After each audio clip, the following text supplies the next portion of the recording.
Hey guys, a lot of you have recently asked me to update my cave guide for the island for Ascended, because there won't be any cryopods for a while in the game. So with that being said, we're revisiting that topic today. Here are the recommendations I made a year ago for all the caves on the island. 7 out of these 10 required no cryopods, so I'm gonna go through these caves a bit faster. But I know you're here for the 3 caves that have changed, especially that dreaded snow cave. So I've added timestamps so you can skip the video to the cave number 8. Okay, let's start with the first cave, the lower south cave. It's the easiest cave on the map and can be cleared with almost any mount that fits through the entrance. My recommendation for this cave is the Baryonyx, since it can easily deal with the Sarcos and Piranhas in the pools inside the cave, giving you access to some extra loot in the early game. Next we have the central cave. The Baryonyx is still the best choice for this short cave, since once again there are pools filled with Sarcos and Piranhas. Don't forget to place a bed outside in case you get mega rabies, and wear cheap armor since Arthros can one-shot any type of armor anyway. The next one on the list is the upper south cave. This is the first problematic cave on the list. Prior to Ascended, the Baryonyx was perfect for this cave, because this is a cave that requires you to go through underwater tunnels. However, the Baryonyx can no longer access the cave. Or rather, it cannot exit the cave anymore. This is bad, because judging by the size of the entrance and this choke point, the biggest thing that you can bring in is the Raptor, but that one is too weak. Honestly, I would suggest breeding a Baryonyx for this cave specifically, and then just abandon him there. You might want to bring some scuba gear for this cave, though that's optional. But if you bring it, be careful around Arthros. As a side note, if you play with the Ark Editions mod, Dino succuses spawn inside, making the cave quite difficult even when riding the Baryonyx. One of the simpler caves on the island is the Northeast Cave, being just a huge pit of death. For this cave, the Thylacoleo is the best, thanks to the reduced fall damage and superior combat capabilities. But the Baryonyx can also get the job done, even though climbing back up is a little bit trickier. The only difference I was able to find is that the entrance to this cave has been modified a bit, so you have to spam that jump button to get past this corner when riding a Thyla. Next we have the Caverns of Lost Faith. First, I have to say this looks incredible in Ascended. For this cave, the Basilosaurus is the best and the only real option if you bring only one tame, thanks to the immunity to jellyfish. But if you bring more than one creature and not everyone gets stung by the Cnidaria at the same time, you could use a pack of Megs combined with a Baryonyx or even a Spino. Going back on land, we have the Northwest Cave. This is the cave you want to spend the least time in. As far as I know, you can only bring shoulder pets in this one. The Otter is the best, since it will keep you warm. This cave requires a lot of equipment though.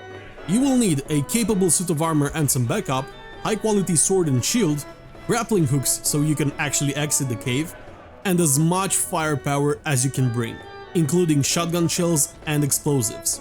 However, some life insurance would also be great. Bed at the entrance, more grappling hooks, parachutes, vocal chili, med brews, and lots of lesser antidote. Next, Caverns of Lost Hope. This is the same cave as the other underwater cave, but on steroids. In the first video, I recommended a pack of 4 Basilos, but I didn't take into consideration the fact that this cave is located at great depths.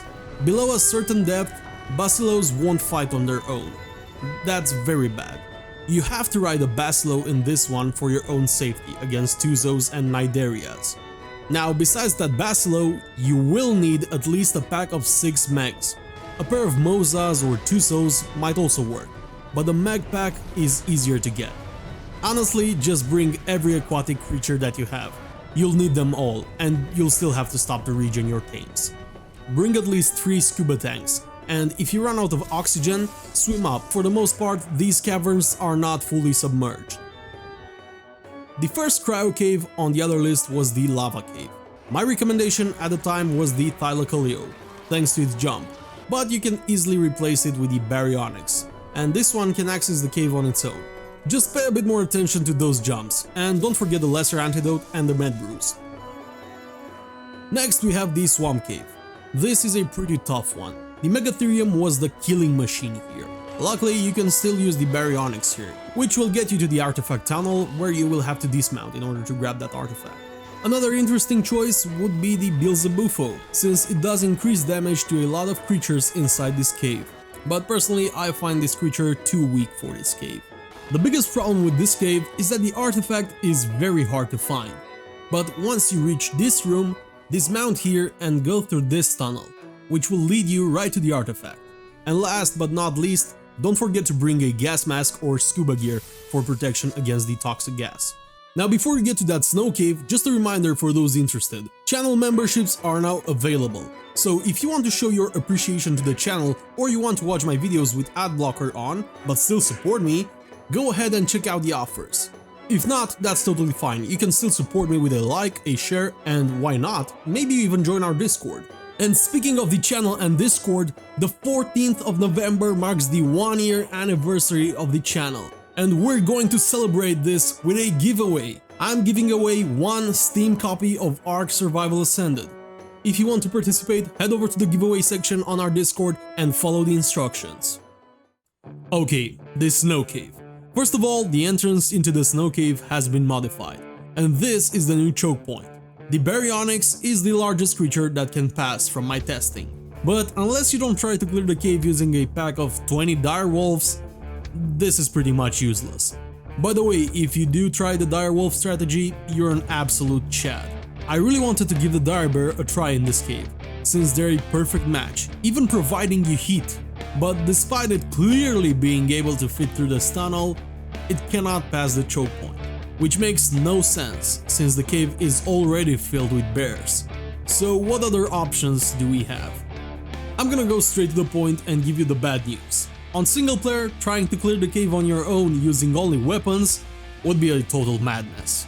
So the options were to either find a way to get some good dinos inside, or to find a way to bypass all the creatures inside. Well, a lot of people recommend the second options, trying to Spider-Man your way to the artifact with a ton of grappling hooks. I'm sorry to say this, but that's a one-way trip to the afterlife. Okay, in the bigger chambers you can stay away from most creatures, however Purlovias can still jump on you, and if that happens, it's GG. Besides, even in Ascended, sometimes creatures spawn on the walls, and if you're lucky enough to swing by a Purlovia hidden in a wall, yeah, it's GG. But the narrow, small corridors are the real problem, because in these corridors, bears and yetis can still hit you, even if you're hanging from the ceiling. In that situation, you guessed it, it's GG. So this doesn't work. I really tried it, but those corridors are impossible to avoid. Okay, so how do we get creatures inside the cave? Well, you need a tame that has spent all of his life inside this cave. What do I mean by that? You have to incubate an egg here at the entrance and raise the baby inside the cave. By the way, that area is buildable even without cave building being allowed in the settings. This is where the Ascended changes come into play, because previously you had to clear the first room by yourself and raise the baby there. Now the obvious choice remains the Eutyrannus, since it can access the whole cave past this point and it can draw out Purlovias. Rexes and Spinos are simply too large. But as you can imagine, the process of raising your mount inside the cave is extremely time consuming and dangerous. Side note, do not hatch your UT egg here. Make sure you hatch the eggs after you pass this choke point. A full-grown Eutyrannus cannot go through, and babies on follow have a big chance of falling down this pit. If they do, you cannot get them out. After you raise your UT, you have to pay a lot of attention when fighting, and take on most dinos one at a time, since now your UT won't have any levels pumped into him. But past this point, things remain the same. Level up your UT, stop to heal him, take your time, bring Freya curries, high quality fursuit and an otter, and that's it. Your dino will be stuck here forever, but hey, you got the artifact of the strong now. Obviously, if you have a tribe of at least 5 people, you can take on this cave on foot, using only firearms and explosives. But yeah, having no cryopods is a big pain in the ass, especially in single player. But I hope I helped you with this guide. Thanks for watching, subscribe, like the video, and tell me in the comments how your Ark Ascended experience has been so far. Mine has been great, unless I have to run around in creative mode for a video, which turns the game into a crash fest. But if you want to know more regarding that, check out the video on the end screen. Spartacus out.